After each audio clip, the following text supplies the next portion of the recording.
Hi everyone. In today's video, you are going to learn how to insert a table in an Outlook email using the updated 2026 method. Now, tables help you organize the data, schedules, and information neatly inside your email.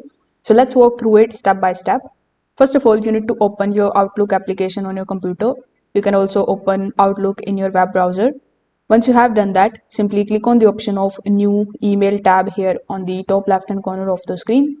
Once you see this type of message box in front of you, you need to first of all click inside the email body where you want the table to appear.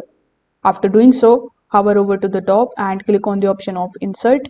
Over here in the Insert, we have the option of Table available. So when you click on the option of Table, you just have to simply just take a look at this particular grid that you see here. You need to move your mouse across the grid and select the number of rows and columns that you want. Let's say I want this much of rows and columns in my email. So once you have clicked on it, you just have to basically hit enter or press your mouse. Then you are going to see your table inside your email.